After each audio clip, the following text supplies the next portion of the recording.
బులెటిన్లో breaking news చూస్తున్నాం. ఉమ్మడి ఆదిలాబాద్ జిల్లాను పులులు టెన్షన్ పుట్టిస్తున్నాయి. కొమరం భీం జిల్లాలో మరో పెద్ద పులి సంచారం కలకలం రేపుతోంది. వరుసగా పులులు కనిపిస్తూ ఉండడంతో జనం భయంతో వణికిపోతున్నారు. కౌటాల మండలం గూండాయిపేట్ సమీపంలో పులి పాదముద్రలను గుర్తించారు ఫారెస్ట్ అధికారులు. ఈ ప్రాంతంలో పులి సంచరిస్తున్నట్లు నిర్ధారించారు. ఈ పెద్ద పులి కూడా మహారాష్ట్ర నుంచే తెలంగాణలోకి ప్రవేశించినట్లు అనుమానం వ్యక్తం చేస్తున్నారు. పెద్ద పులి పాదముద్రల ఆధారంగా పులి జాడ కోసం గాలిస్తున్నారు యానిమల్ ట్రాకర్స్.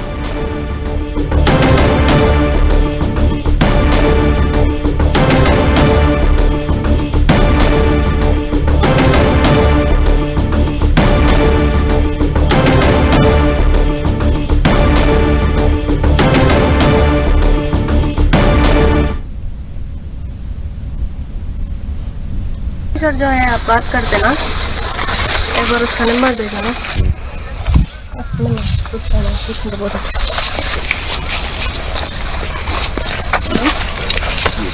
देख लो भाई, यहाँ पे तुम्हारा हाथ ऐसा रखे तो कहाँ से आता है? यहाँ से आता ना, ये उंगली से आता है। ये फिंगर टू फिंगर ऐसा लेते ही ऐसा लगा। चलो टेप दो।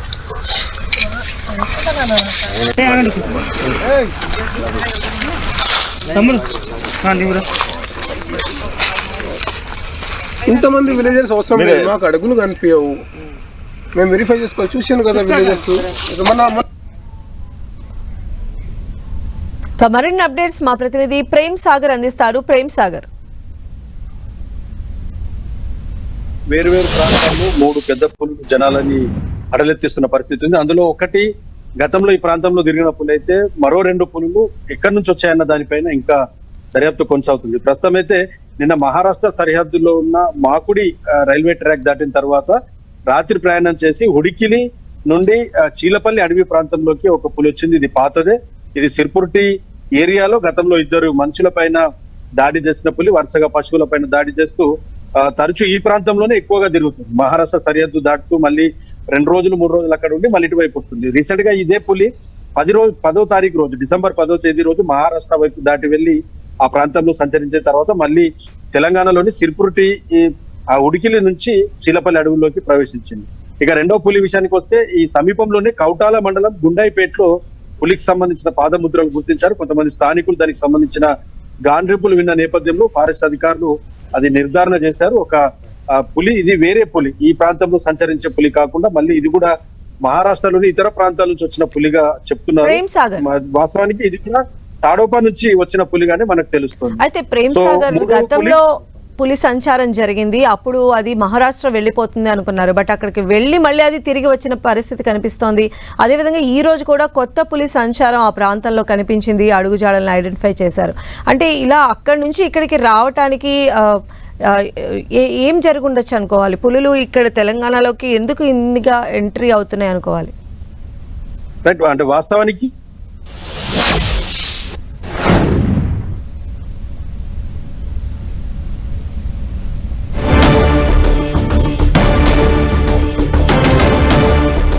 కొమరం భీం జిల్లాలో మళ్లీ పెద్ద పులి భయంతో వణికిపోతోంది. సిర్పుర్టి మండలం చీలపల్లి వేంపల్లె మధ్య ఫారెస్ట్ లో మళ్లీ పెద్ద పులి ఆనవాళ్లు కనిపించడంతో ఫారెస్ట్ అధికారులు ప్రజలను అప్రమత్తం చేశారు.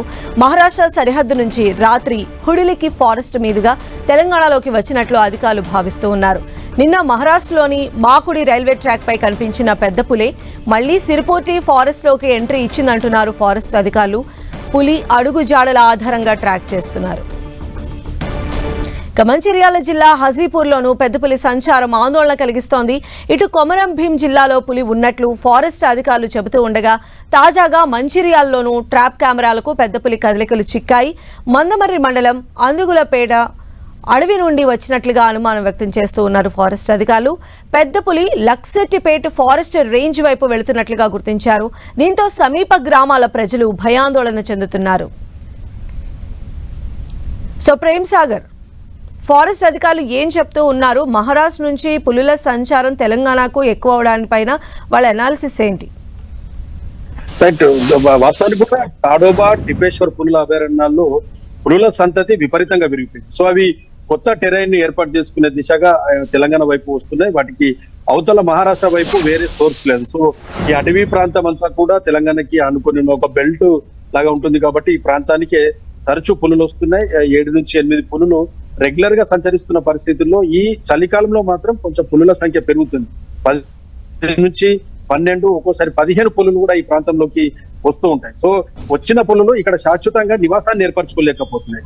వాటికి అడ్డంకుగా రోడ్లు కానీ, కెనాల్స్, వివిధ పంట పొలాలు, అడవికి సమీపంలో పంట పొలాలు ఎక్కువగా జనసంచారం డిస్టర్బెన్స్ గా ఉంది కాబట్టి ఆ పులులు తిరిగి మళ్ళీ అదే ప్రాంతానికి వెళ్ళిపోవడం, ఇలా రాకపోకలు అనేవి కొనసాగిస్తున్నాయి కానీ శాశ్వత నివాసాన్ని ఏర్పరచుకోలేకపోతున్నాయి. సో ఈ కొమరంభీం జిల్లాకు వదిలేస్తే మళ్ళీ మంచిర్యాల జిల్లాలో కూడా ఇప్పుడు పాత మంచిర్యాల ప్రాంతంలో ఒక పులి సంచరిస్తుంది. ట్రాప్ కెమెరాలకి కాసేపటి క్రితం పులికి సంబంధించిన ఫోటోలు మనం స్క్రీన్ పేజ్ లో పులి ఫోటోలు కూడా ఫారెస్ట్ శాఖకు సంబంధించిన అధికారులు విడుదల చేశారు. ఆ పులి కూడా కొంత లక్షపేట ఫారెస్ట్ డివిజన్ వైపు కొంత అడుగులు వేస్తున్నట్లు కూడా మనకు తెలుస్తుంది. అది కొత్త పులి, ఇది కూడా ఆడపులి లాగా దాన్ని నిర్ధారించారు. సో అది కూడా దాని ప్రయాణం కవ్వాల్ వైపు వెళ్తుంది. వాస్తవానికి ఉమ్మడి ఆదిలాబాద్ జిల్లాలో కవ్వాల్ అభయారణ్యం కూడా పుల్ల సంరక్షణ కేంద్రంగా చాలా ఏళ్ల కింద ప్రకటించారు. కానీ పులులు ఇక్కడ శాశ్వతంగా ఉండలేకపోతున్నాయి. మహారాష్ట్ర నుంచి 2 పులుల అభయారణ్యాల నుంచి పులులు వస్తాయి, ఇక్కడ నివాసాన్ని ఏర్పరచుకుంటాయని కేంద్ర ప్రేమ్ సాగర్, అయితే ఇక్కడ పులులు వాటి ఆవాసాన్ని ఏర్పాటు చేసుకునేటువంటి పరిస్థితులు లేవు కాబట్టి ఈ పులుల సంచారం అనేది ఆపడానికి కావచ్చు, లేదా పులులను డైవర్షన్ చేసే విధంగా ఫారెస్ట్ అధికారులు ఏమన్నా ఇతర అధికారులతో కొలాబరేట్ అయ్యి ఏమన్నా చర్యలు ఏమైనా చేపట్టే అవకాశాలు ఎంతవరకు ఉండొచ్చు?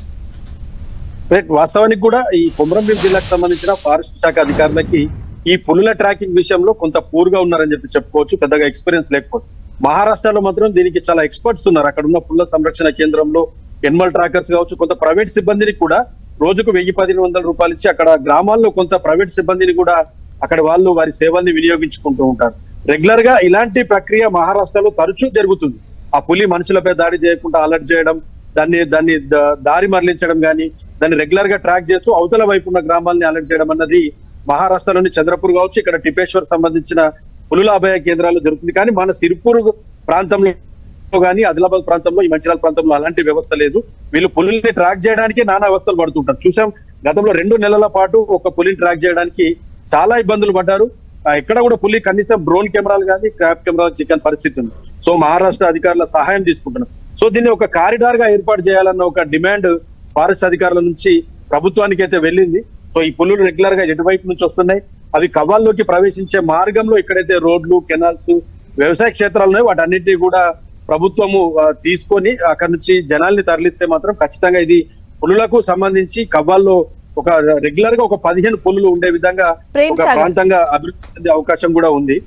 అయితే ఇప్పటికే అక్కడ నివాసం ఉంటున్నటువంటి ప్రజలు కావచ్చు, అంటే లోకల్ గా ఉన్నటువంటి వాళ్ళు ఖచ్చితంగా బయటకు వెళ్లకుండా ఇప్పుడు అలర్ట్ చేస్తున్న దాని ప్రకారం ఇంట్లోనే ఉండేటువంటి పరిస్థితి కాదు కాబట్టి లోకల్ గా ఉన్నటువంటి స్థానికులు ఏం చెప్తూ ఉన్నారు, మరి వాళ్ళ ప్రాణానికి సంబంధించి ఎలాంటి అవేర్నెస్ కల్పిస్తూ ఉన్నారు?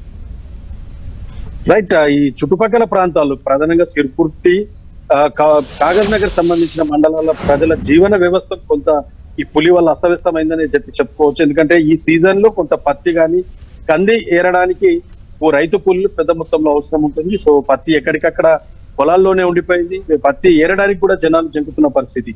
రోజుకు 500-600 ఇస్తా అన్నా కానీ కూలీలు ఎవరు కూడా పోని సిచ్యువేషన్ ఉంది. మరోవైపు అడవిని ఆధారంగా చేసుకుని, అడవికి అనుకొని ఉండి కొన్ని ఉత్పత్తులు, అడవి ఉత్పత్తులని అమ్ముకుంటూ కొంతమంది జీవనాన్ని గడిపే వాళ్ళు ఉన్నారు. సో చిన్న చిన్న వ్యాపారాలు చేసుకునే వాళ్ళు ఉన్నారు. వీరంతా కూడా ఊరిని దాటి బయటకు రావాలని కూడా ఇబ్బంది పడుతున్నారు. కాబట్టి జనజీవనం మాత్రం అస్తవ్యస్తమైంది. ఫారెస్ట్ అధికారులు మాత్రం కొంత అవగాహన కల్పిస్తున్నారు కానీ పులులని పట్టుకునేందుకు ఎలాంటి చర్యలు లేదు. మరోవైపు పులికి ఏమన్నా హాని జరిగితే మాత్రం ఊరుకునేది లేదని చెప్పి ఫారెస్ట్ అధికారులు హెచ్చరికలు అయితే జారీ చేస్తారు. రైట్ ప్రేమ్ సాగర్.